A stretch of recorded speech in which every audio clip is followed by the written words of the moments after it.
श्री सच्चिदानंद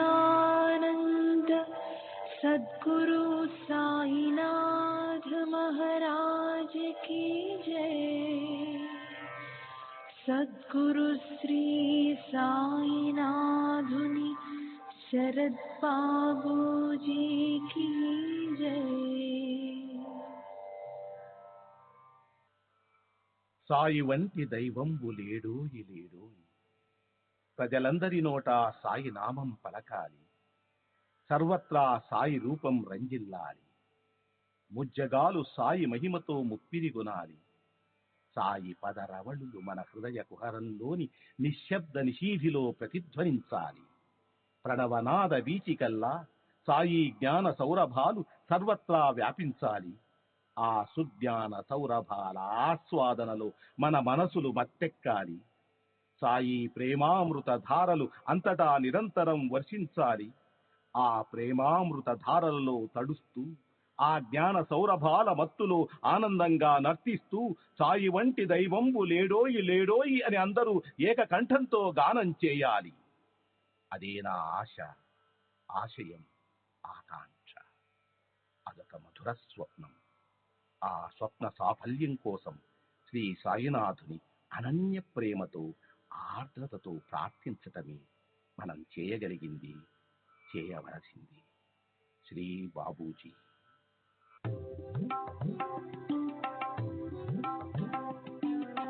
సాయి బాబా, సాయి బాబా, సాయి బాబా, సాయి బాబా.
श्री सच्चिदानंद सद्गुरु साईनाथ महाराज की जय।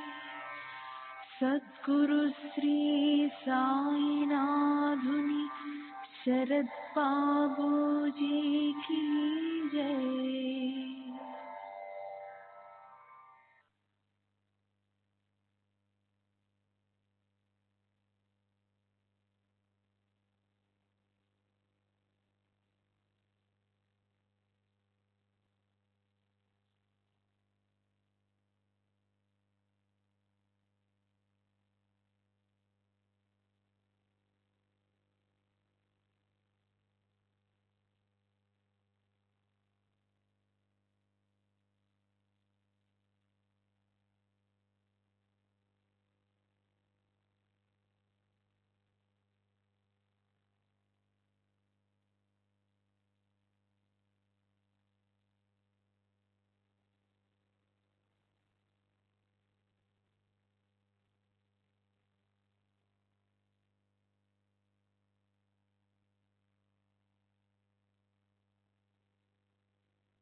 श्री सच्चिदानंद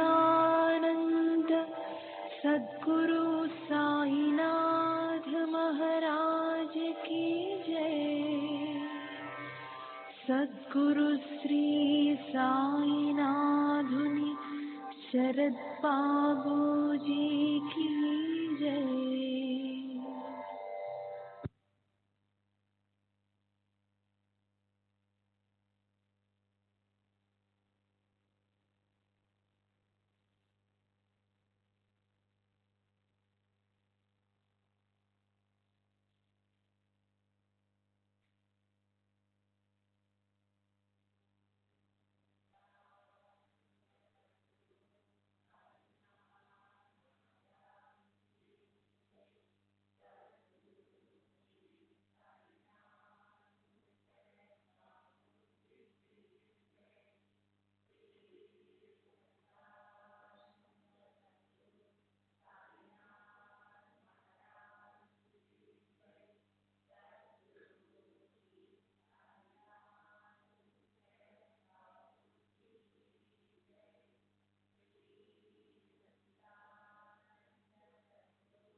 श्री सच्चिदानंद सद्गुरु साईनाथ महाराज की जय। सद्गुरु श्री साईनाथ शरद बाबू जी की जय। श्री साई भक्त अनुभव संहिత జీజీ నార్కే నిన్నటి తర్వాయి జూన్ 4వ తేదీ 1936న చెప్పిన విషయాలు.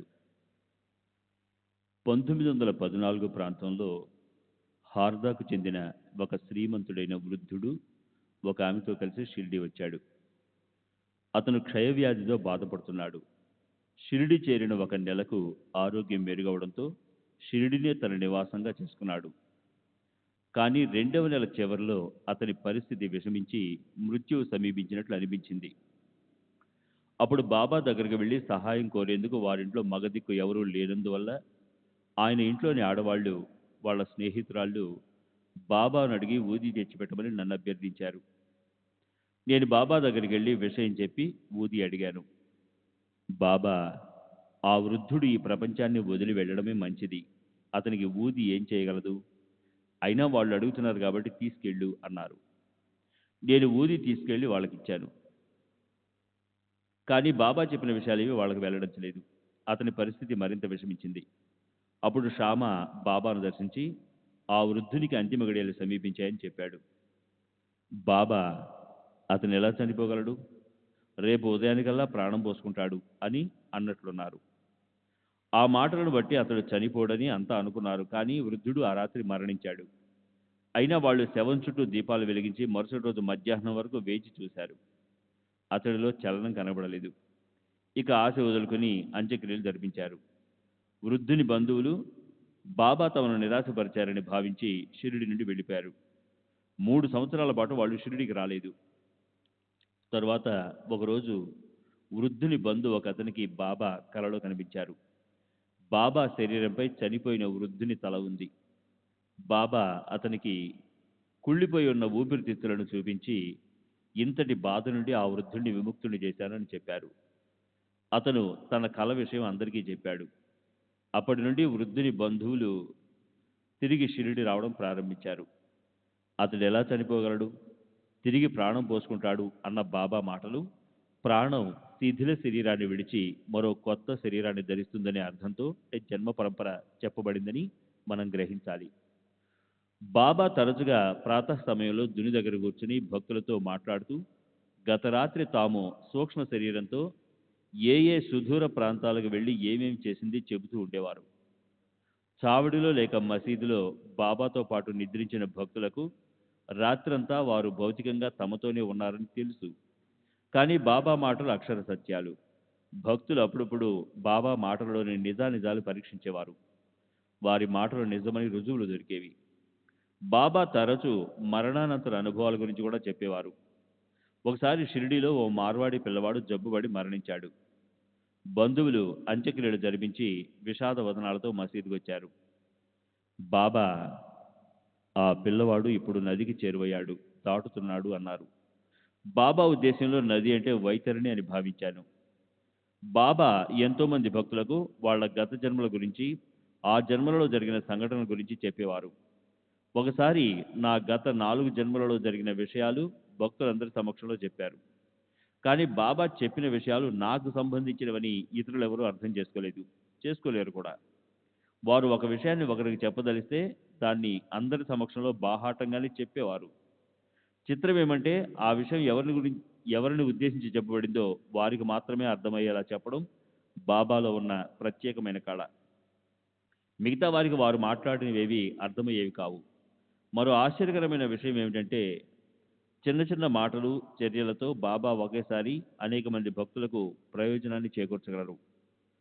శ్రీ సాయిబాబా అదృశ్య శరీరంతో విశ్వాంతరాళాలలో పర్యటించి అక్కడి విషయాలను నియంత్రించేవారు. వారు భూత భవిష్యత్తులను ఒకేలా చూసేవారు. పై విషయాల వల్ల బాబా యొక్క నిజతత్వం బోధపడుతుంది. బాబా సర్వాంతర్యామేని, సర్వవ్యాపకుడని, సృష్టి ఆది నుండి అంతం వరకు ఉంటారని వారు అప్పుడప్పుడు పలికే మాటల వలన మనం గ్రహించవచ్చు. వారు ఒక్కొక్కసారి నీవెక్కడున్నావు, నేనెక్కడున్నాను, ఈ ప్రపంచం ఎక్కడుంది అని పలికేవారు. మరొకసారి తమ దేహాన్ని చూపిస్తూ ఇది నా ఇల్లు, నేనిక్కడ లేను, నా ముర్షద్ నన్ను ఈ దేహం నుండి ఏనాడో విడుదల చేశాడు అనేవారు. భౌతిక దేహంతో షిరిడిలో సంచరిస్తున్నప్పుడు కూడా వారు ఆ దేహానికి పరిమితమై లేరు. సాయిబాబా సజీవంగా ఉన్నారు. వారు అప్పుడు ఉన్న చోటే ఇప్పుడు ఉన్నారు. నిజానికి అప్పుడు కూడా ఇప్పుడున్న చోటే ఉన్నారు అన్నది వాస్తవం. శ్రీ సాయిబాబా ఈ లోకంలోనూ ఇతర లోకాలలోనూ తాము నిర్వహించే విధులను గురించి అరుదుగా చెబుతుండేవారు. అంతేగాక గతించిన వారి ఆత్మల స్థితిగతులను కూడా తమ అదుపాజ్ఞలలో ఉంచుకున్నారని చెప్పడం ద్వారా ఈ జగత్తుపై తమకు గల ఆధిపత్యాన్ని తెలియజేసేవారు. బాబా ఎప్పుడూ అసత్యం పలికేవారు కాదు. అర్ధరహితంగా మాట్లాడేవారు కాదు. వారి పద్ధతులను గురించి బాగా ఎరిగిన వారు మాత్రమే వారి మాటలను, చర్యలను అర్థం చేసుకోగలిగేవారు. అది కూడా ఎవరిని ఉద్దేశించి పలికారో వారు మాత్రమే అర్థం చేసుకోగలరు. శ్రీ సచ్చిదానంద సద్గురు సాయినాథ్ మహారాజ్ की जय. सद्गुरु श्री साईनाथ शरद बाबू जी की जय.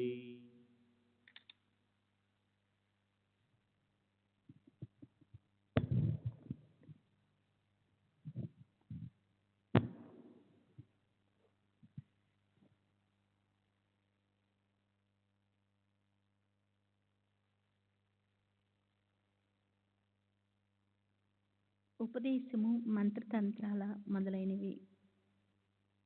సాయిబాబా ఏనాడు మంత్రం కానీ, తంత్రం కానీ, ఉపదేశం కానీ ఇవ్వలేదు. మరెవరికైనా ఉపదేశించినట్లు కూడా నేనెరగను. మాధవరావు దేశపాండే అంటే శ్యామ నాకు ఒకసారి క్రింది సంఘటన గురించి చెప్పాడు.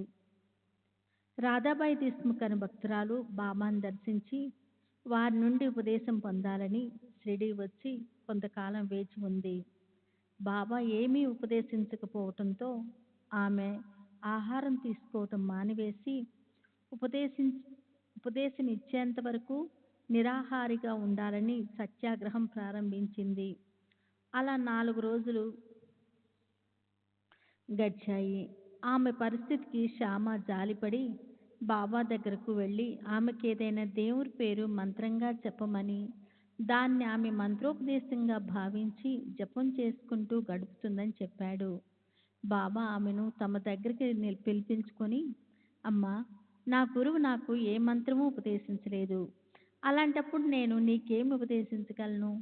నా గురువు ఎంత శక్తిమంతుడంటే వారి ముందు నిలబడటానికి కూడా వణికిపోయేవాణ్ణి. నా గురువు అందించిన సహాయము అదృశ్యంగా నిగూఢంగా ఉండేది. అది వాచా బోధించినది కాదు. మేం చెవిలో ఏది ఉపదేశించము. మీ కనాల ఇనజారా గురు ననిహే. ఉపదేశం ఇవ్వటం మా పద్ధతి కాదు. మా సాంప్రదాయమే వేరు. ఆమ్సా గరానే నిరాలే ఆహేద్ అని పలికారు. శ్రీ సాయిబాబా ఎన్నడూ ఉపన్యాసాలు, ప్రవచనాలు చేయలేదు. ఎప్పుడైనా సందర్భానుసారము అలతి పదాలతో, చిన్న చిన్న వాక్యాలతో అద్భుతమైన ఆధ్యాత్మిక సత్యాలను వెల్లడించేవారు. పరిశీలనా దృష్టితో చూసే భక్తులు బాబా పలికిన కొద్ది మాటలను వారికి తోచిన విధంగా సిద్ధాంతీకరించుకునేవారు. అందువల్ల బాబా సిద్ధాంతము, పద్ధతి ఇది అని ఏ భక్తుడు మొండిగా వాదించడానికి వీలు పడేది కాదు. జీవిత లక్ష్యము పురుషార్థము, మోక్షమే లక్ష్యమని బాబా ఎవరికైనా చెప్పారా? పోనీ వివేక వైరాగ్యాలను అలవర్చుకోమని చెప్పారా? అలాంటి మాటలు వారి నోటి గుండా నేనెప్పుడు విని ఎరగను. భగవంతుని చేరటమే లక్ష్యము. సప్త సముద్రాలను, లోకాలను దాటి దేవుని చేరుకోవాలి. అలా మిళానారా సప్త సముద్ర నిహాల కరణ, భవబంధాలను దాటిపోవాలి. బేట్ బార్ కన్నా అనేవారు. బాబా ఎన్నడూ మాయా, ప్రపంచము, మిథ్య వంటి సిద్ధాంతాల గురించి మాట్లాడలేదు. ఇహపరలోకాల సత్యాలని గ్రహించి ఆ రెంటిలోనూ సాధ్యమైనంత లబ్ధిని పొందాలని చెప్పేవారు. కర్మ, పునర్జన్మ, కర్మ సిద్ధాంతము, పునర్జన్మల గురించి బాబా పలుమార్లు ప్రస్తావిస్తుండేవారు. మంచి విత్తనం నాటితే ఈ జన్మలోనూ మరు జన్మలోనూ మంచి ఫలాన్ని పొందుతాము అన్న సత్యమే వారు చెప్పే కథల్లో అంతర్లీనంగా ఉండేది. వారు తరచూ ఎందరో భక్తుల గత జన్మల వృత్తాంతాలను, అప్పుడప్పుడు కొందరి భక్తుల రాబో జన్మల గురించి చెప్పేవారు. బాబాతో ఉన్న వారెవ్వరికీ పరలోకాల ఉనికి గురించి కానీ, ఈ జన్మలో చేసిన పాపపుణ్యాల ఫలితాలు ఆ లోకాల్లో అనుభవించే విషయం కానీ, మరణించిన తర్వాత మన అస్తిత్వం గురించి కానీ ఎట్టి సందేహము ఉండేది కాదు. ఇవన్నీ హిందూ మత విశ్వాసాలకు, సిద్ధాంతాలకు సంబంధించిన విషయాలు. ఇక బాబా ఏ మతానికి చెందినవారన్న విషయానికి వస్తే, నాకు తెలిసినంత వరకు వారెన్నడూ తాము ప్రత్యేకించి ఒక కులానికి, జాతికి, మతానికి చెందిన వారమని చెప్పలేదు. బాబా వీటన్నిటికీ అతీతులు. కానీ బాబా ప్రస్తావించిన విషయాలు, ఆయన చర్యలు ఆయనకు హిందూ మతంతో గల సంబంధాన్ని తెలియబరుస్తున్నాయి. మా గురువు బ్రాహ్మణుడు, మాజా గురు బ్రాహ్మణ్ ఆహే అని బాబా చెప్పడం నేను విన్నాను. హిందూ మతము, బ్రాహ్మణుల పట్ల బాబా దృక్పథము. భగవద్గీత, భావార్థ రామాయణము, ఏకనాథ్ భాగవతము, పంచదశి, యోగవాసిష్టము, పురాణాలు మొదలగు వాటిపై బాబాకు అమిత గౌరవము. పై గ్రంథాల్లోని విషయాలు తరచూ ఉదాహరిస్తుండేవారు. జ్ఞానదేవుని హారతి మొదలైన వెంటనే బాబా సావధానులై కూర్చొని పూజ్యభావంతో చేతులు జోడించి కనులు మూసుకునేవారు. ఒకసారి పంచదశి గురించి కాబట్టితో ఇది ఖజానా, ఏతో హమారా ఖజానా హై అని చెప్పటం నేను విన్నాను. అంటే అందులోని విషయాలు మన ఆధ్యాత్మిక ప్రగతికి అది విలువైనవని వారి భావం. బాబాకు యోగ వాసిష్టం అంటే ఎంతో గౌరవము. ఆ విషయం నా స్వనుభవంతో నాకు తెలుసు. నేను బాబా దగ్గరికి వచ్చిన మొదటి రోజుల్లో అంటే 1914లో బాబా నన్ను చాలాసార్లు 15 రూపాయలు దక్షిణ అడిగేవారు. నా దగ్గర డబ్బు లేదని ఆయనకు బాగా తెలుసు. అందుకని ఒకసారి ఆయన సన్నిధిలో నేను ఒక్కడినే ఉన్నప్పుడు, బాబా నా దగ్గర పైకం లేదని మీకు తెలుసు కదా, అయినా 15 రూపాయలు దక్షిణ ఇమ్మని అడుగుతారు ఎందుకు అని అడిగాను. దానికి బాబా, నీ దగ్గర డబ్బు లేదని నాకు తెలుసు, కానీ నీవు ఇప్పుడు యోగ వాసిష్టం చదువుతున్నావు కదా, అందులో ప్రస్తుతము నువ్వు చదువుతుండే భాగం చాలా ముఖ్యమైనది. అందులో నుండి 15 రూపాయలు నాకు దక్షిణ ఇవ్వు అన్నారు. నిజమే. అప్పుడు నేను యోగ వాసిష్టమే చదువుతున్నాను. ఆ గ్రంథంలో నుండి డబ్బులు తీసుకోవటం అంటే అందులోని విలువైన బోధను గ్రహించటం అన్నమాట. అందులో నుండి తీసిన పైకాన్ని బాబాకు దక్షిణగా సమర్పించడం అంటే ఆ గ్రంథంలో నుండి గ్రహించిన సత్యాలను నా హృదయంలో అంతర్యామిగా ఆసీనుడై ఉన్న బాబాకు సమర్పించి వాటిని హృదయగతం చేసుకోవటం. శ్రీరాముడు శ్రీకృష్ణుడంటే బాబాకు చాలా గౌరవము. బాబా మరియు మహారాష్ట్రలోని మహాత్ములు జ్ఞానేశ్వర్, తుకారాం వంటి మహాత్ముల ఎడల బాబాకు ఎంతో గౌరవం ఉండేది. బాబా దృష్టిలో మనిషి జీవితానికి ఉన్న లక్ష్యాలేమిటి, ఆ లక్ష్యాలను సాధించేందుకు కావలసిన సద్గుణాలేమిటి, బాబా ఎటువంటి సాధనాలను ఇష్టపడేవారు, వాటిని గురించి వివరిస్తాను. 4 సాధనా మార్గాలు. 1. యోగ మార్గము అంటే కుండలిని శక్తిని మేల్కొల్పట. ఆసన, ప్రాణాయామం, ధ్యానాల ద్వారా అతీతమైన శక్తులు పొందటాన్ని సాయిబాబా లక్ష్య పెట్టేవారు కాదు. పై సాధనాలు చేయమని ఎవరిని ఆదేశించినట్లు నేను ఎరగను. పైగా ప్రాణాయామం ద్వారా సాధన చేసేవారు కూడా చివరకు ఆధ్యాత్మ పురోగతి కోసం నా దగ్గరికి వచ్చి తీరవలసిందే అని బాబా చెప్పడం నేను స్వయంగా విన్నాను. 2. కర్మ మార్గం. సమాజంలో ఉంటూనే కర్మ మార్గాన్ని అనుసరిస్తూ దేన్నైనా సాధించవచ్చునని తమ ఆచరణ ద్వారా సాయిబాబా నిరూపించారు. వారు స్వయంగా గోధుమలు విసిరేవారు. సన్యాసించి సమాజానికి దూరంగా వెళ్ళటాన్ని, భిక్ష చేసి జీవించటాన్ని బాబా ఆమోదించేవారు కాదు. తమ కొద్దిపాటి ఆహారం కొరకు బాబా పరిమితంగా భిక్ష చేసేవారు. అలాగే వారు దక్షిణ అడగటం వెనుక అనేక కారణాలున్నా ప్రధానమైనది మాత్రం రుణానుబంధ విముక్తే. గృహస్థాశ్రమంలోనే ఉంటూ ఆధ్యాత్మిక ప్రగతి సాధించవచ్చునని సన్యాసించనవసరం లేదని వారు చెప్పేవారు. శ్రీ సచ్చిదానంద సద్గురు సాయినాథ్ మహారాజ్ కీ జై. సద్గురు శ్రీ సాయినాథ్.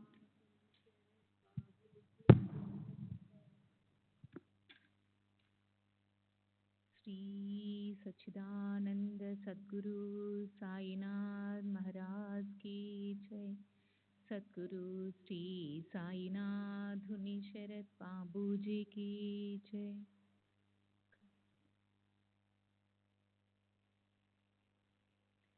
నన్ను వామనరావును భిక్షకు పంపింది. మాకు వినయ విధేయతలతో గురువును సేవించుకునే భాగ్యం కలుగు చేసేందుకే. బాబా వాచా చెప్పకపోయినా విచక్షణ లేని యాచన మంచిది కాదని, దీనివలన ఆర్జించిన పుణ్యమంతా తరిగిపోతుందని వారు భావించేవారని నా అభిప్రాయం. ఒకసారి ఓ భక్తుడు బాబాను, మీరెందుకు దక్షిణ అడుగుతున్నారు అని అడిగాడు. దానికి బాబా, నేను అందరినీ దక్షిణ అడుగుతున్నానా? ఆ ఫకీరు దేవుడు ఎవరిని అడగమని సూచిస్తారో వారినే అడుగుతాను అని బదులిచ్చారు. అంతేకాక బాబా నిర్ణీత మొత్తం మాత్రమే అడిగేవారు. వారు అడిగిన పైకం కన్నా ఎక్కువ ఇస్తే దానిని స్వీకరించేవారు కాదు. బాబా దక్షిణ అడిగితే ఇచ్చేందుకు ఎవరూ నిరాకరించరు. కొన్ని సందర్భాల్లో వారు దక్షిణ అడిగితే అది ఆ భక్తుణ్ణి అక్కడ నుండి వెళ్ళిపోమని కానీ, లేక ఎవరినైనా వెళ్ళి కలవమని కానీ సూచించేది. 3. జ్ఞాన మార్గము. ఉపనిషత్తులు, బ్రహ్మసూత్రములు మొదలైన గ్రంథముల అధ్యయనం ద్వారా ఆత్మ విచారణ చేయడమే జ్ఞాన మార్గమైతే అది బాబా పద్ధతి కాదు. బాబా తమ అభీష్టాన్ని ఎప్పుడూ వ్యక్తపరచలేదు. అయితే తమ భక్తులు తమంతటి వారుగా అవ్వాలని బాబా ఆకాంక్ష అని బాబా ఆచరణ ద్వారా భక్తులు గ్రహించాలి. వారి జ్ఞానము, అనుభవము నిత్య సత్యములు. ఈ లోకానికే కాక ఇతర లోకాలన్నింటికీ వ్యాపించి ఉన్న వారి ఎరుక భూత భవిష్యత్ వర్తమానాలకు కూడా విస్తరించి ఉంటుంది. వారు అనేక ఆకర్షణల మధ్య నివసిస్తూనే వాటన్నిటికీ అతీతులై ఉండేవారు. బాబా ఆచరించి చూపిన నిష్కామ కర్మ, వైరాగ్యాలే ఎవరినైనా భగవంతుని వైపుకు నడిపిస్తాయి. భక్తి మార్గము. ఇతర మహాత్ముల వలె సాయిబాబా కూడా భక్తి మార్గమునే బోధించారు. భక్తి మార్గములో దేవుని అనన్యంగా ప్రేమించుట, సేవించుట, ఆజ్ఞాపాలన మొదలైనవి ప్రధానాంశములు. గురుభక్తి ద్వారా దైవభక్తిని పెంపొందించుకోవాలని బాబా ఆచరించి ప్రబోధించిన మార్గం విశిష్టమైనది. గురువునే దైవంగా భావించి, గురువులోనే భగవంతుని చూస్తూ, గురువు ద్వారానే దైవాన్ని చేరుకుంటూ, గురువే దైవమని గుర్తించడం భక్తి మార్గం. బాబా యొక్క గురు వృత్తాంతం ఎవరికీ తెలియదు. నా గురువు బ్రాహ్మణుడు, మాజా గురు బ్రాహ్మణాహే అని బాబా చెప్పడం నేను విన్నాను. నిజమైన బ్రాహ్మణులపై బాబాకు గౌరవభావం ఉండేది. బ్రాహ్మణులు వారి సత్కర్మల వలన ఎక్కువ పైసలు సంపాదిస్తారని బాబా చెప్పేవారు. పైసా అంటే పుణ్యమని వారి భావం.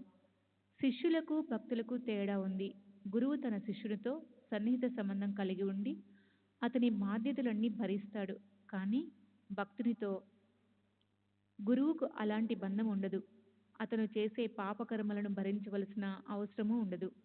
శిష్యుడు తన గురువును సేవించుకుంటూ వారి ఆజ్ఞలను శిరసావహించి తూచా తప్పకుండా పాటించాలి. బాబాకు శిష్యులెవరూ లేరు. శిష్యుల ప్రసక్తి తెచ్చినప్పుడు బాబా ఎవరు నా శిష్యుడని చెప్పడానికి సాహసించగలడు? నేను నా గురువును సేవించినట్లు ఎవరైనా నన్ను తృప్తికరంగా సేవించగలరా?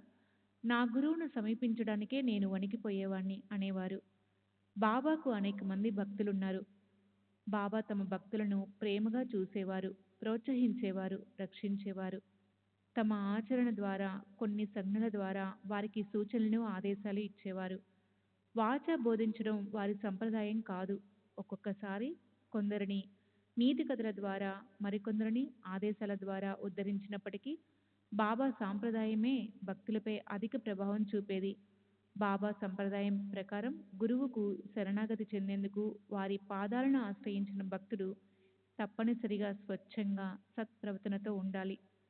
జపధానాలతో పనిలేదు. జపం, ధ్యానం వంటి మనో సంబంధ సాధనలు చేస్తున్నప్పుడు నేను చేస్తున్నాను అన్న స్ఫురణే అవరోధం. కాబట్టి వివిధ రకాలుగా వ్యక్తమయ్యే అహాన్ని మన మనస్సు నుండి పూర్తిగా తుడిచివేయాలి. అలా సర్వస్వ శరణాగతి పొందిన శిష్యుడు మాత్రమే గురువును చేరుకుంటాడు. గురు సన్నిధిలో అతడు చేయవలసింది ఏదీ ఉండదు. గురువు ఎప్పుడు ఏదీ బోధించరు. తమ శక్తిని ప్రసరింపచేస్తారు. సంపూర్ణ శరణాగతి చెందిన ఆత్మ తనలో ప్రసరింపచేయబడిన ఆ శక్తిని పూర్తిగా గ్రహించినప్పుడు అహం నశిస్తుంది. కానీ మన బుద్ధి స్వశక్తిపై ఆధారపడటం, తన అభిప్రాయాన్ని దృఢంగా సమర్థించుకోవడం మొదలైన వివిధ రూపాలైన అహం పై శక్తిని అడ్డుకుంటుంది.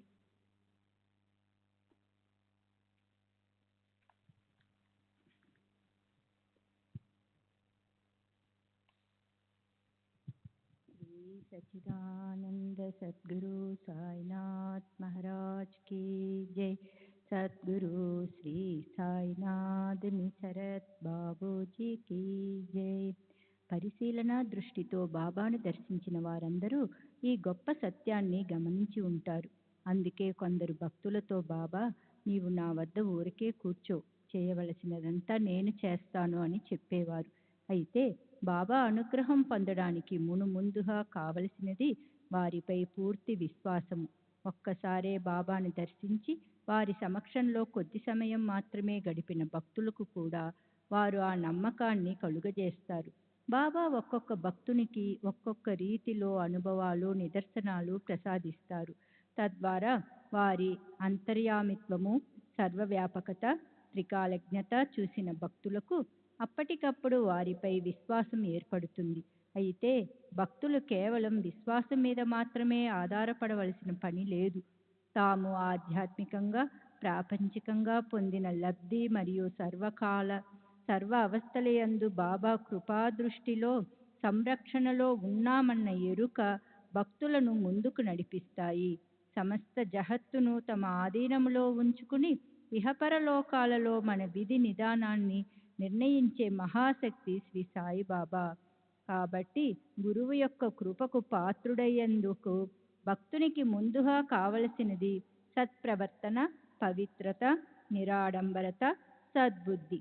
ఆపై ప్రగాఢ విశ్వాసంతోనూ నిష్కపటంతోనూ మెలిగి గురువు ప్రసాదించు అనుభవాల సోపానాలను అధిరోహిస్తూ ఆధ్యాత్మిక ప్రగతిలో ఉన్నత శిఖరాలను చేరుకోవాలి. నేను ఒక్క అడుగు ముందుకు వేయగలిగితే చాలు అనే దృక్పథమే సరి అయినది.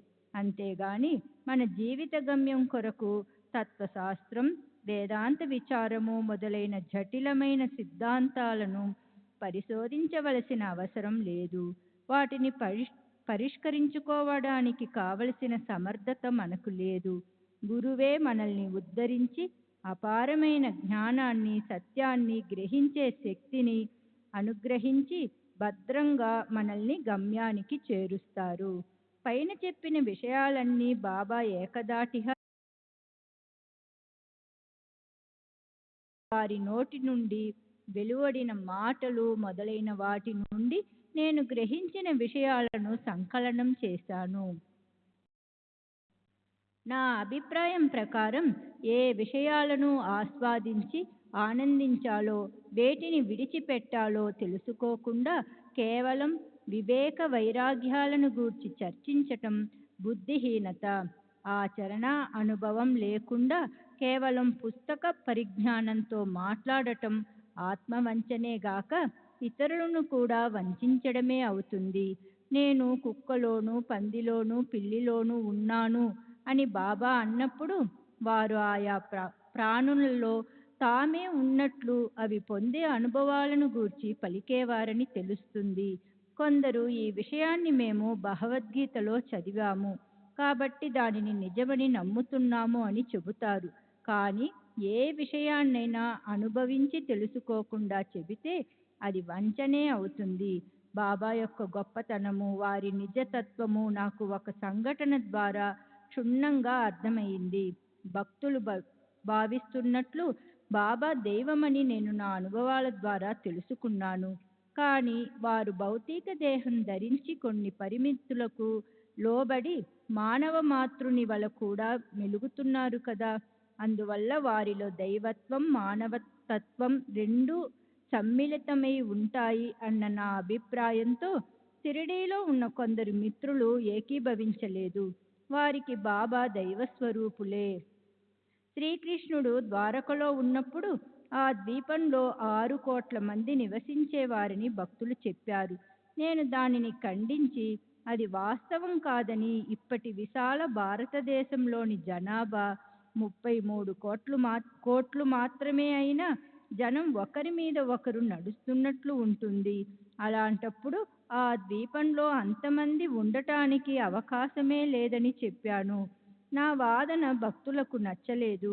ఈ విషయం బాబా చెబితే నమ్ముతావా అని వాళ్ళు నన్ను అడిగారు. నమ్ముతానని చెప్పాను.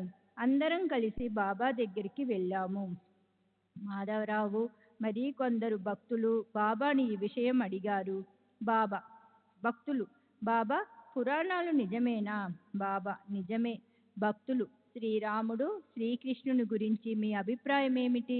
బాబా: వారు గొప్ప మహాత్ములు, భగవంతుని అవతారాలు. భక్తులు: నార్కే వీటిని నమ్మడం లేదు. మీరు దేవుడు కాదని కూడా అంటున్నాడు. బాబా: అతను చెప్పింది నిజమే. నేను మీ తండ్రిని. మీరు అలా మాట్లాడకూడదు. మీరు మీ సకల శ్రేయస్సును నా నుండి పొందాల్సి ఉంది. ఈ విధంగా బాబా తమ పరిమితులను అంగీకరించారు. భక్తుల అనుభవంలో బాబా సాక్షాత్తు భగవంతుడే. అందులో ఏమాత్రం సందేహం లేదు. అది భక్తుల అనుభవం. అయితే బాబా ఏనాడు తాను భగవత్ స్వరూపుడును అని చెప్పుకోలేదు. బాబా తమ దైవత్వాన్ని స్వార్థ ప్రయోజనాలకు ఉపయోగించలేదు. సాంఘిక, నైతిక ధర్మాలను అతిక్రమించలేదు. వారు ఎప్పుడూ గౌరవప్రదమైన వస్త్రధారణ, ప్రవర్తన కలిగి ఉండేవారు. వారు స్త్రీలతో ముక్తసరిగా ఉండేవారు. బాబా యొక్క మనోవైఖరి. బాబా ఆనంద పారవస్యంలో ఉన్నప్పుడు నేను భగవంతుణ్ణి, మై అల్లాహుం అని పలికేవారు. ఇందులో సందేహమే లేదు. నేను స్వయంగా విన్నాను కూడా. అయితే అలా ఎప్పుడో ఒకసారి జరిగేది కానీ తరచుగా కాదు. భగవంతుడు అనగా ఫకీరు ప్రసాదించిన శక్తుల ద్వారా తమకు అప్పగించిన పనులు నిర్వర్తిస్తూ బాబా ఒక భక్తుని వలె మెలిగేవారు. భగవంతుడే యజమాని, అల్లా మాలిక్. భగవంతుడు మేలు చేస్తాడు, అల్లా బలా కరేగా. భగవంతుడు అనుగ్రహిస్తాడు అని బాబా తరచూ పలుకుతుండేవారు. నేను అల్లా యొక్క బానిసను, నేను ఎప్పుడూ భగవంతుణ్ణి స్మరిస్తూ ఉంటాను అని కూడా చెప్పేవారు. బాబాకు స్త్రీల పట్ల గల దృక్పథం. బాబా అస్ఖలిత బ్రహ్మచారి. ఈ విషయం వారి నేత్రాలలోని దివ్య తేజస్సును చూస్తే అర్థమవుతుంది. వారు స్త్రీలను దూరంగా ఉంచేవారు. కొద్దిమంది మహిళలను మాత్రమే తమ పాదసేవ చేసుకునేందుకు అనుమతించేవారు. అది పగటిపూటే. బాబా వస్త్రధారణ శరీరాన్ని ప్రదర్శించిన రీతిలో గౌరవప్రదంగా ఉండేది. బాబా యొక్క విశిష్ట స్వభావము. బాబా ఎల్లప్పుడూ నిష్పక్షపాతంగా వ్యవహరించేవారు. వారు రాజును పేదను సమదృష్టితో చూసేవారు. ఎందరో ధనవంతులు, పరిపతి గల ఉద్యోగులు, అధికారులు వారిని దర్శించడానికి వచ్చేవారు. కానీ బాబా వారికి ఎలాంటి ప్రత్యేకత చూపేవారు కాదు. బాబా తమ దగ్గరికి వచ్చే భక్తుల అంతరంగాలను, నిజతత్వాన్ని చూసేవారే గాని వారి బాహ్యాన్ని చూసేవారు కాదు. ఒకసారి బాబా ఒక పేదవాడిని శ్లాఘిస్తూ అతని వద్ద చాలా పైసలు ఉన్నాయి అని చెప్పడం గమనించాను. అంటే అతను ఎంతో పుణ్యాత్ముడు అని వారి భావం. కఠిన న్యాయం. బాబా వంటి మహనీయుల గొప్పతనాన్ని వారి చుట్టూ ఉన్న వ్యక్తుల గుణగుణాలను బట్టి నిర్ధారించటం సరికాదు. ఉదాహరణకు బాబా వద్దకు దుండగులు, అత్యాసపరులు, వేశ్యలు, రకరకాల పాపాలు చేసిన వారు, ప్రాపంచిక ప్రయోజనాలను ఆశించి వస్తుండేవారు. వాళ్ళు బాబా సన్నిధిని ఉపయోగపెట్టుకుని ఉన్నతి సాధించలేక వెళ్ళిపోయి నరక రూపంలో పడి బాధపడుతుంటారు. వాళ్ళ కర్మకు వాళ్ళని విడిచిపెట్టేవారు. బాబా న్యాయము కఠినమైనది. గర్భంలో అడ్డం తిరిగితే బిడ్డనైనా సరే కోసి బయటికి తీయవలసిందే అని అంటారు బాబా. భయంకర అంటువ్యాధుల బారిన పడిన వాళ్లతో, ఆ రోగాలకు కారణమైన శక్తులతో కూడా బాబా ఎంతో ధైర్యంగా మెలిగేవారు. ఆ వివరాలు మనకు తెలియవు కానీ బాబాకు పూర్తిగా తెలుసు. ఆరోగ్యం పట్ల తీసుకోవలసిన కనీస జాగ్రత్తలను కూడా లక్ష్యపెట్టక వ్యాధిగ్రస్తులపై బాబా చూపే ప్రేమ, ఆదరణ భక్తులలో వారిపై సంపూర్ణ విశ్వాసాన్ని కలిగిస్తుంది. నాకు తెలిసిన ఇలాంటి ఒక సంఘటన వివరిస్తాను. బాబాకు ప్రతిదినం షిరిడీలోని ఒక హల్వా దుకాణదారుడి నుండి మిఠాయి నైవేద్యంగా పంపబడేది.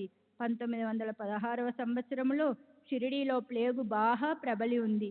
ఆ దుకాణదారుడు ప్లేగు బారిన పడి మరణించాడు. ఆ సమయంలో బాబా నన్ను ఆ దుకాణానికి వెళ్ళి మిఠాయి తీసుకుని రమ్మని అడిగారు. విలపిస్తున్న ఆ దుకాణదారుని భార్య దగ్గరికి వెళ్ళి బాబా ఆదేశాన్ని తెలియజేశాను. తన భర్త శవాన్ని చూపుతూ, తీసుకోదలిస్తే అల్మారా నుండి మిఠాయి తీసుకోవచ్చని ఆమె చెప్పింది. దాని వలన నేను మిగిలిన వారు ప్లేగు బారిన పడుతామేమో అని భయంతో వణికిపోతూనే మిఠాయి తీసుకొచ్చాను. దానిని నైవేద్యంగా పెట్టి అందరికీ పంచాము. బాబా నాతో, నీవు షిరిడీలో ఉంటే మరణిస్తావని, షిరిడీ విడిచి వెళితే సురక్షితంగా ఉంటావని అనుకుంటున్నావా? కానీ అలా జరగదు. మరణించవలసిన వారే మరణిస్తారు, రక్షింపబడవలసిన వారు రక్షింపబడతారు అన్నారు. షిరిడీలో కలరా వ్యాధి వ్యాపించి ఉన్నప్పుడు కూడా బాబా నాకు ఇలాగే ధైర్యం చెప్పారు. కుష్ఠరోగులు బాబా పాదాలు మర్దన చేసేవారు. వాళ్ళలో ఒక అతనికి వ్యాధి నయమై ఆరోగ్యవంతుడయ్యాడు. బాబా ఒక కుష్ఠరోగిని దుని నుండి ఊది తీసి భక్తులకు పంచమనేవారు. కుష్ఠరోగితోనే వ్యాధిగ్రస్తుల నోట్లో ఊది వేయించేవారు. అయినప్పటికీ నాకు తెలిసినంత వరకు ఎవ్వరికీ ఏ ఆపద సంభవించలేదు. శ్రీ సచ్చిదానంద సద్గురు సాయినాథ్ మహారాజ్ కీ జై. సద్గురు శ్రీ సాయినాథుని శరత్ బాబూజీకి జై.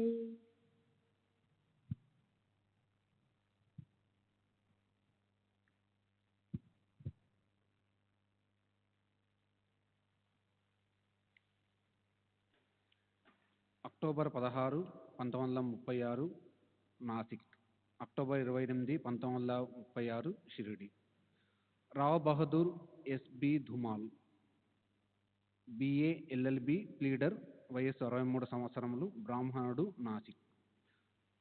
బాబాతో మీ అనుభవాలేమిటి అని మీరడిగిన ప్రశ్నకు నేను ఏమి సమాధానం చెప్పగలను? ఒకటా రెండా? ప్రతిరోజు ప్రతి క్షణము బాబా నాకు అనుభవాలను ప్రసాదిస్తూనే ఉన్నారు. నా జీవితంలో బాబా ప్రమేయం లేని సంఘటన అంటూ ఏదీ లేదు.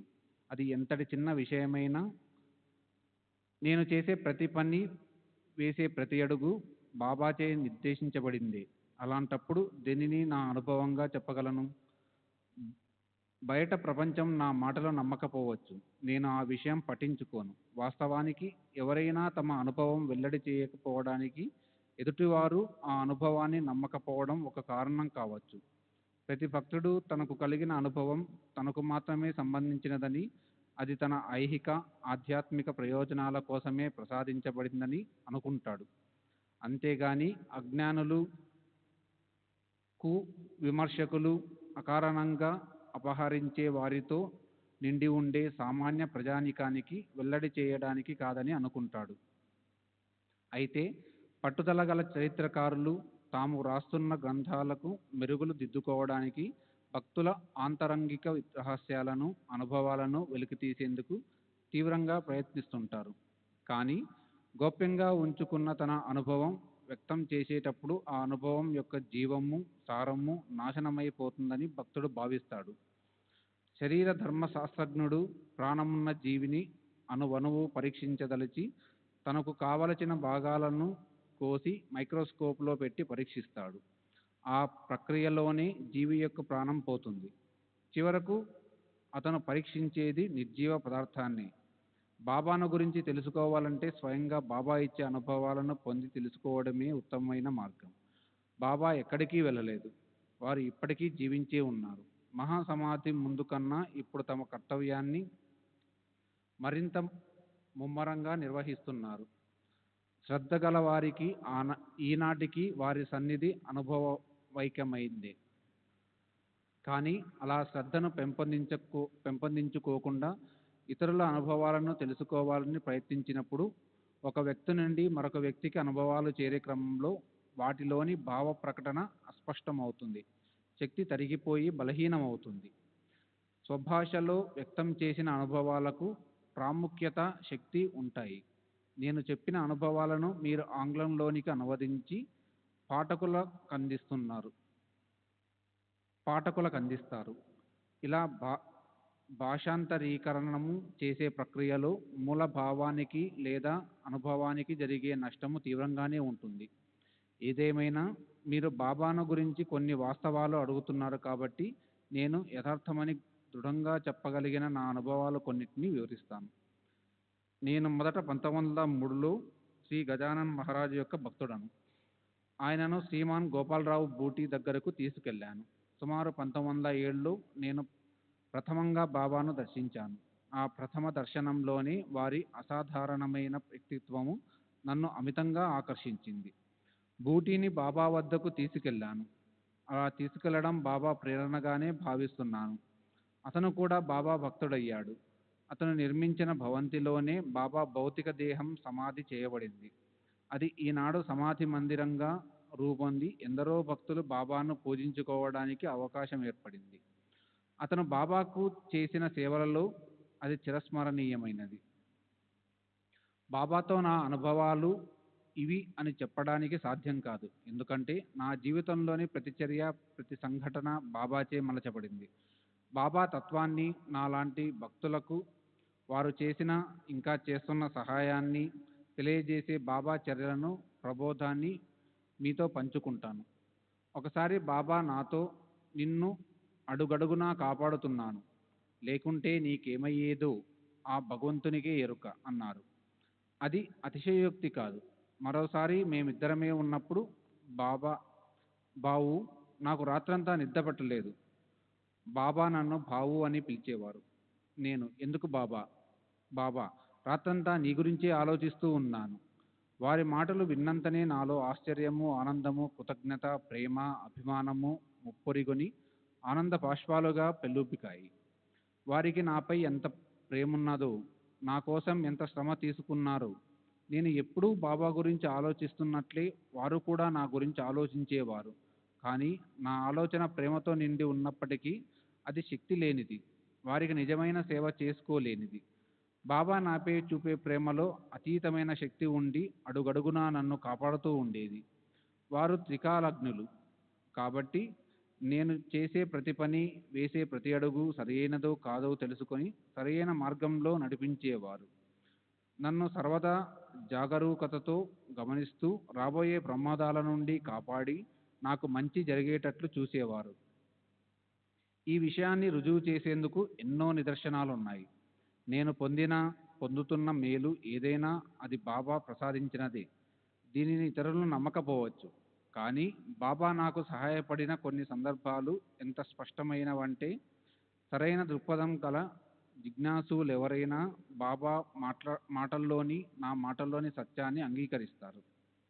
బాబాకు నేను తరచూ జాబులు రాస్తుండేవాడిని. మాధవరావు దేశపాండే వాటిని బాబాకు చదివి వినిపించి వారు చెప్పిన విధంగా నాకు సమాధానాలను రాస్తుండేవాడు. బాబా శశరీలుగా ఉన్నప్పుడు కూడా కొన్ని సందర్భాలలో నా సమస్యల పరిష్కారానికే బాబాను ప్రార్థించి పటం ముందు చీటీలు వేసేవాడిని. ఆ చీటీలో వచ్చిన దానిని బాబా ఆదేశంగా భావించి పాటించేవాడిని. బాబా మహాసమాధి అనంతరం కూడా ఇదే పద్ధతిని కొనసాగిస్తున్నాను. ఇది సమాజానికి శాస్త్ర విరుద్ధంగా, అవివేకంగా అనిపించినప్పటికీ దానినే తూచా తప్పకుండా పాటిస్తున్నాను. ఈ పద్ధతి ద్వారా బాబా నాకు ఇచ్చిన ఆదేశాలు ఎప్పుడూ శ్రేయోదాయకంగానే ఉండేవి. ఆరోగ్యపరమైన విషయాలు. నాసిక్ మెయిన్ రోడ్డులోనున్న మా పూర్వీకుల ఇంట్లోనే నా జీవితాంతం నివసించాను. ఒకసారి నాసిక్లో ప్లేగు వ్యాధి ప్రబలింది. మా ఇంట్లో కూడా చచ్చిన ఎలుకలు కనిపించాయి. వెంటనే ఈ విషయం ఉత్తరం ద్వారా బాబాకు తెలియజేశాను. నేను బాబా ఆదేశం లేనిదే ఏ పని చేసేవాడిని కాదు. సదా వారి రక్షణలో ఉన్నందువల్ల వారి సమాధానం వచ్చే వరకు ఆ ఇంట్లోనే గడపడం క్షేమమని భావించి అక్కడే ఉన్నాను. నేను వేసే ప్రతి అడుగులోనూ తాము మార్గదర్శకత్వం వహిస్తున్నామని బాబా చెప్పే ఉన్నారు. నాకు బాబా మాటలపై సంపూర్ణ విశ్వాసం ఉంది. నాసిక్లోనూ ఇతర ప్రదేశాలలోనూ జరగబోయే సంఘటనలు సర్వము బాబాకు తెలుసు. ఒక పసిబిడ్డలా బాబాపై ఆధారపడిన నాకు ఎటువంటి హాని జరగకుండా కాపాడుతారన్నది నా నమ్మకం. గత 29 సంవత్సరాలుగా నేను వారిపై పెట్టుకున్న ఈ నమ్మకం ఏ ఒక్క విషయంలోనూ వమ్ము కాలేదు. శ్రీ సచ్చిదానంద సద్గురు సాయినాథ్ మహారాజ్ కీ జై. సద్గురు శ్రీ సాయినాథుని శరత్ బాపూజీ కీ జై. శ్రీ సచ్చిదానంద సద్గురు సాయినాథ్ మహారాజ్ కీ జై. సద్గురు శ్రీ సాయినాథుని శరత్ బాపూజీ కీ జై. ఆ ఇల్లు విడిచి వేరే ఇంటికి మారిపోమ్మని బాబా నుండి సమాధానం రావడంతో నాసిక్లోని మరొక బంగ్లాకు నివాసం మార్చాను. కానీ ఆ బంగ్లాలో చేరిన రాత్రే నా సోదరుని కుమారుని పడక దగ్గర చచ్చిన ఎలుక ఒకటి కనిపించింది. ఈ విషయాన్ని బాబాకు మళ్ళీ ఉత్తరం ద్వారా తెలియజేస్తూ తిరిగి మరో ఇంటికి మారమంటారేమో తెలుపమని కోరాను. ఈసారి మారవద్దని బాబా నుండి సమాధానం వచ్చింది. డాక్టర్లు, స్నేహితులు ఆ బంగ్లాలో ఉండటం క్షేమం కాదని వేరే ఇంటికి మారిపోమ్మని సలహా ఇచ్చారు. కానీ నాకు బాబా మాటే వేదవాక్కు. వారి కృప నాపై ఉన్నంత వరకు ఏ ఆపద సంభవించదని నా నమ్మకం. అందువల్ల ఎవరి సలహాలు పాటించకుండా అక్కడే నివసించసాగాను. ఇలా కొన్ని రోజులు గడిచిన తరువాత పనివాళ్ళ గదులలోనూ ఇంటి లోపల బయట ఆవరణల్లోనూ చచ్చిన ఎలుకలు ఎన్నో కనిపించాయి. చివరకు మేము త్రాగడానికి వంటకు ఉపయోగించే మంచినీటి బావిలో కూడా చచ్చిన ఎలుక కనిపించింది. ఇక ఆ బంగ్లాలో ఉండటం మంచిది కాదని తోచి అన్ని విషయాలు బాబాకు వివరంగా జాబు రాసి ఇల్లు మారేందుకు అనుమతించవలసిందిగా ప్రార్థించాను. ఈసారి బాబా తప్పక అంగీకరిస్తారని తలచి సామానంతా సర్ది బజార్ వీధిలోనున్న మా ఇంటికి బండిలో పంపాను. తర్వాత కుటుంబంతో సహా వేరొక బండిలో ఆ ఇంటికి చేరి తాళం తీయడానికి ప్రయత్నిస్తుండగా ఇంతలో షిరిడీ నుండి వచ్చిన ఉత్తరం అందింది. అందులో మనం నివసిస్తున్న ఇంటిని ఎందుకు విడిచిపెట్టాలి అని ఉంది. నేను మరేమీ ఆలోచించలేదు. బాబా ఆజ్ఞను శిరసావహించి వెంటనే ఖాళీ చేసి వచ్చిన బంగ్లాకు తిరిగి వెళ్ళి అక్కడే నివసించసాగాము. నీటి విషయంలో మాత్రం కాస్త జాగ్రత్త వహించాము. గోదావరి నుండి నీటిని తెప్పించి వాడుకోసాగాము. నేను చేసిన పని అవివేకంగా ప్రమాదకరమైనదిగా అనిపించినా మాకు ఎటువంటి హాని జరగలేదు. నాసిక్లో ప్లేగు బాగా వ్యాపించి దినానికి 14-15 మంది చనిపోతున్న బాబా మమ్మల్ని అదే ఇంటిలో నివసించమని ఆదేశించారు. వారి అనుగ్రహంతో మేము క్షేమంగా ఉండగలిగాము. నా యందు బాబా అనుగ్రహం ప్రాపంచిక విషయాలకే పరిమితం కాలేదు. 1909లో నా భార్య మరణించింది. ఆమె ఆత్మశాంతి కోసం ప్రతి నెల మాసికం పెట్టేవాడిని. 6వ మాసికం పెట్టవలసిన సమయం ఆసన్నమయ్యింది. అప్పుడు బాబా, ఈసారి మాసికం షిరిడిలో పెట్టు, నీ భార్యకు సద్గతి ప్రసాదిస్తాను అన్నారు. వారి మాట ప్రకారమే 6వ మాసికం షిరిడీలో పెట్టాను.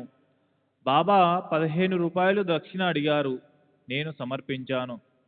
బాబా మాటలపై నాకు అచంచల విశ్వాసం ఉంది. వారి మాటలు అక్షర సత్యాలని అనేక రుజువులు దొరికినందువల్ల ఆయన పట్ల నా విశ్వాసం ఎంతో దృఢపడింది. అది నేను రుజువుపరచలేని విషయాల పట్ల కూడా నమ్మకం ఏర్పడడానికి దోహదం చేసింది.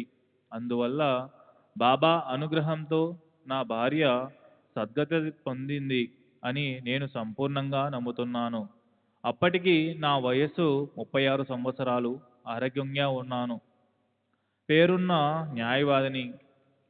దానికి తోడు మాకు సంతానం లేకుండా నా భార్య చనిపోయినందువల్ల నా స్నేహితులు బంధువులు నన్ను ద్వితీయ వివాహం చేసుకోమని ఒత్తిడి చేసాగారు. వీరిలో నాగపూర్కు చెందిన న్యాయవాది మా మామగారైన రావు బహదూర్ బాపురావు, దాదా కింఖేడే ఎంఏ కూడా ఉన్నారు. బాబా అనుమతి లేనిదే నేను ఏ పని చేయనని మా మామగారికి చెప్పాను. అందువల్ల ఆయన నన్ను షిరిడి తీసుకెళ్లారు. ముందు ఆయన ఒక్కరే లోపలికి వెళ్ళి బాబాతో మాట్లాడి 5 నిమిషాల్లో తిరిగి వచ్చారు. బాబా కళ్ళలో విముఖత కనిపించిందని, వారి ఆజ్ఞ లేకుండా ద్వితీయ వివాహం చేసుకోవద్దని మా మామగారు నాకు చెప్పారు. బాబా అనుజ్ఞకు విరుద్ధంగా నేను ఏనాడు నడుచుకోలేదు. ఈనాటి వరకు బాబా నా వివాహానికి సమ్మతించలేదు. దాంతో నా జీవితం అంతా ఆనందమయ ఒంటరితనంతోనే గడిపాను.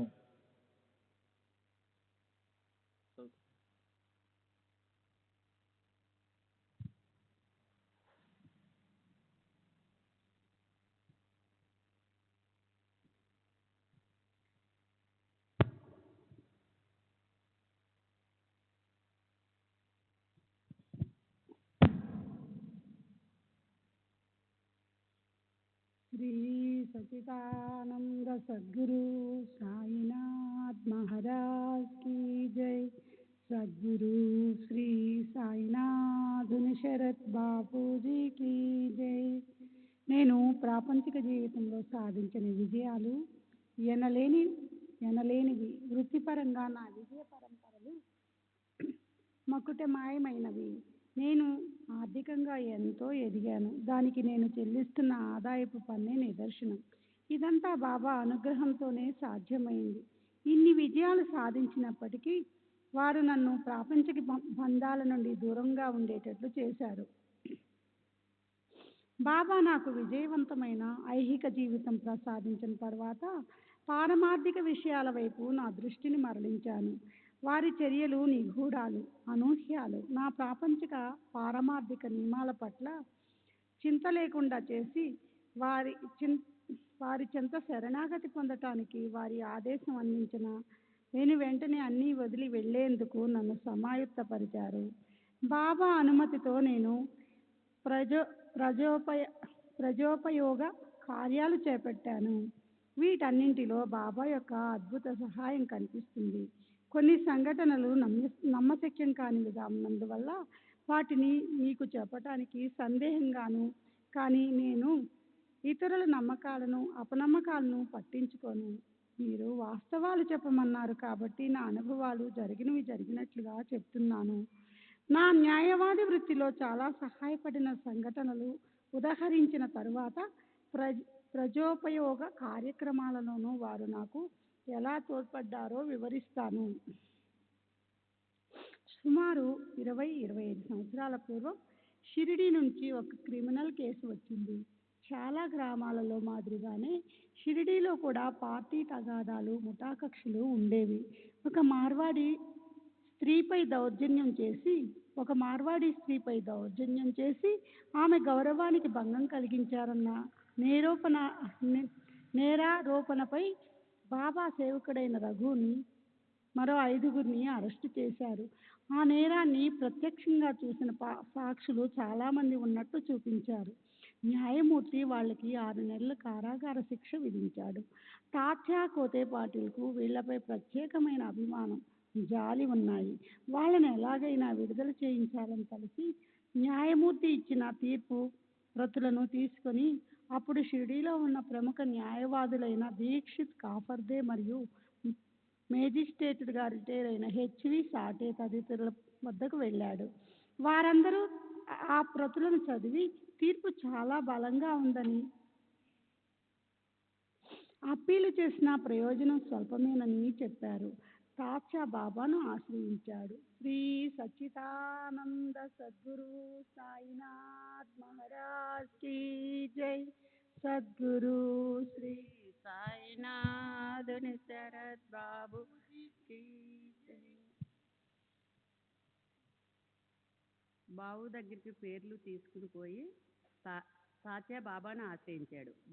బాబు దగ్గరికి పేర్లు తీసుకుపో అని ఆదేశించడంతో తీర్పు ప్రతులతో తాత్యా నాసిక్కు వచ్చి నన్ను కలిశాడు. వాటిని చదివిన నాకు నిరాశ కలిగింది. అప్పీలు చేసి కేసు గెలిచే అవకాశం కొంచెం కూడా కనపడలేదు. అందువల్ల దీనిని బొంబాయికి కానీ అహ్మద్నగర్లో ఉన్న ప్రముఖ న్యాయవాదుల దగ్గరికి కానీ తీసుకువెళితే మంచిదని తాత్యాకు సూచించాను. కానీ తాత్యా నాకు బాబా ఆదేశాన్ని గుర్తు చేయడంతో ఇక ఆ విషయంలో నా బాధ్యత కానీ నాకు మరో మార్గం కానీ ఏమీ లేదని అర్థమయ్యింది. నేను మాట్లాడకుండా కేసును పరిశీలించి అపీల్స్ పిటిషన్ను వ్రాసి డిటెక్టివ్ మెజిస్ట్రేటు ఇంటికి తీసుకెళ్ళాను. ఆయన అదేమీ చదవకుండా విషయం ఏమిటో తెలపమని అడిగారు. కేసు విషయం క్లుప్తంగా వివరించాను. ఆయన అంతా విని నిందితులపై కేసు చాలా బలంగా ఉన్నట్టు కనిపిస్తుందే, దీనిపై నీ అభిప్రాయం ఏమిటి అని అడిగారు. అసలు కేసు అంతమంది సాక్షులు వీటన్నిటికీ ముఖ్య కారణం గ్రామంలోనే మరాఠీ తగాదులని వాటి వల్ల నేరం ఆరోపించబడిందని చెప్పాను. నువ్వు అలాగే అనుకుంటున్నావా అని మెజిస్ట్రేటు అడిగారు. అనుకోవడం కాదు, అలాగే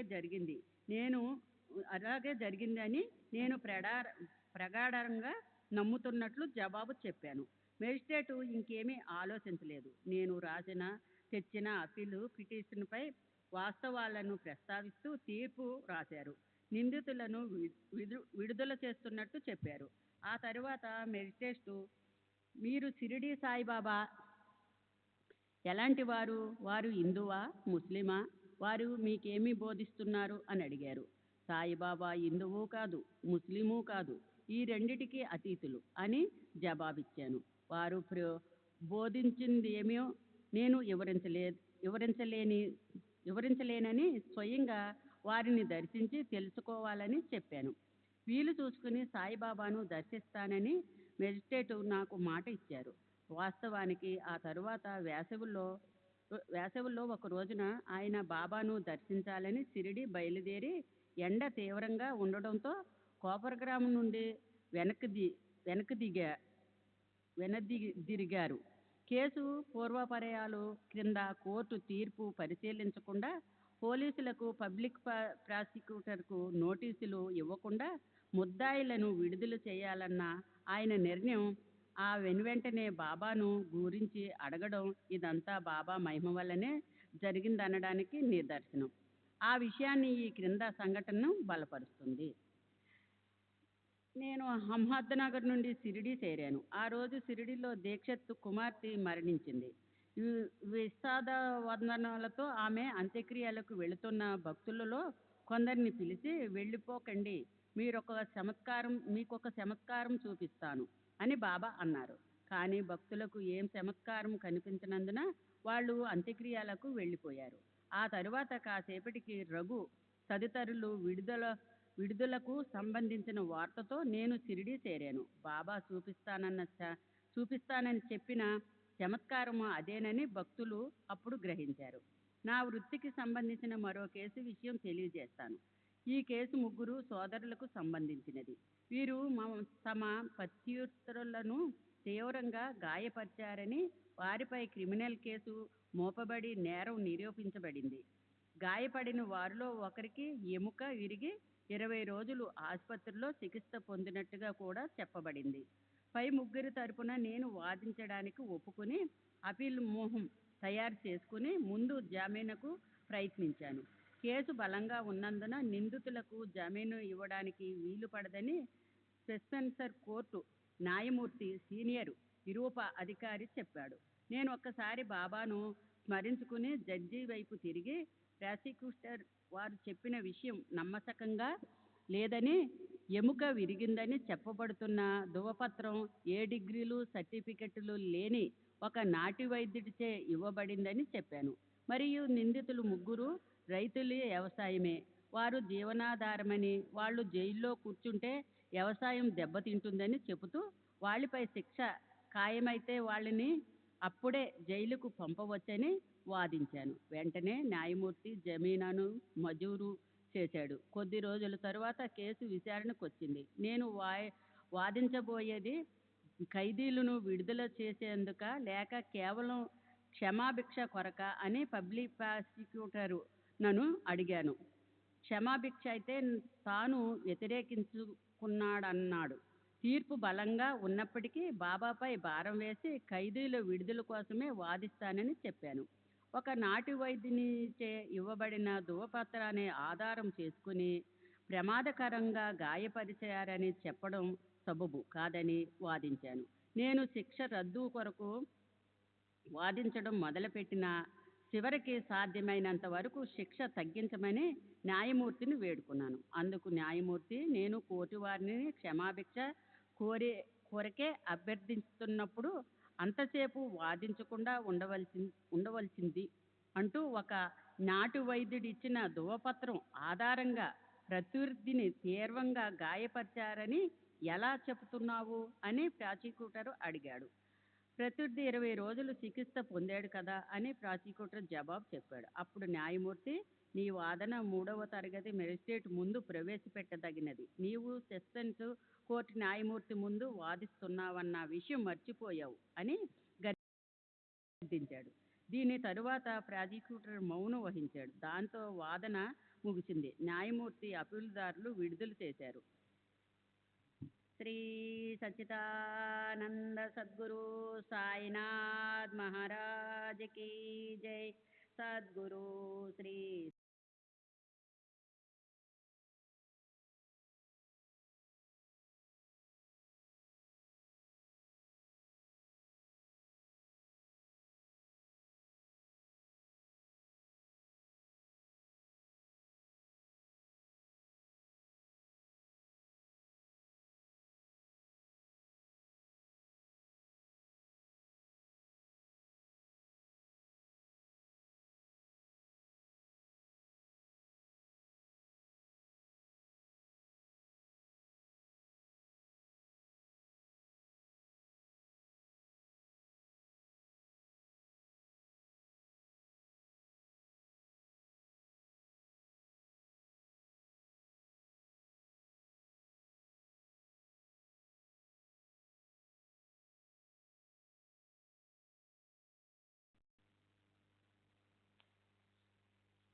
श्री सच्चिदानंद सद्गुरु साईनाथ महाराज की जय। सद्गुरु श्री साईनाथ धुन शरद बाबू जी की जय। साई रहम नजर करना, बच्चों का पालन करना। साई रहम नजर करना, बच्चों का पालन करना। जाना तुमने जगत पसार, सब ही झूठ जमाना। जाना तुमने जगत पसार, सब ही झूठ जमाना। साई रहम नजर करना, बच्चों का पालन करना। साई रहम नजर करना, बच्चों का पालन करना। मैं अंधा हूँ बंदा आपका, मुझसे पद दिखलाना। मैं अंधा हूँ बंदा आपका, मुझसे पद दिखलाना। साई रहम नजर करना, बच्चों का पालन करना। नजर करना, बच्चों का पालन करना। दासगण कहे अब क्या बोलूं, थक गई मेरी रसना। दासगण कहे अब क्या बोलूं, थक गई मेरी रसना।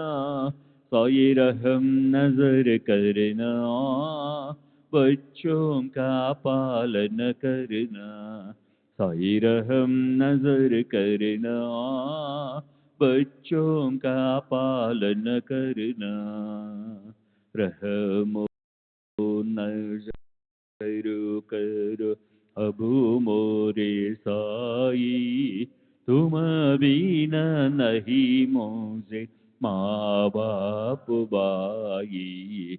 रहमो नजर करो मैं अंधा हूँ बंदा तुम्हारा। मैं अंधा हूँ बंदा तुम्हारा। मैं ना जानू, मैं ना जानू, मैं ना जानू अल्लाह इलाही। रहमो नजर करो, रहमो नजर करो अब मोरे साई। तुम बिना नहीं मुझे माँ बाप बाई। रहमो नजर करो काली जमाना, मैंने गमाया। काली जमाना मैंने गमाया। साथी आखिर का, साथी आखिर का, साथी आखिर का तुम बिना कोई।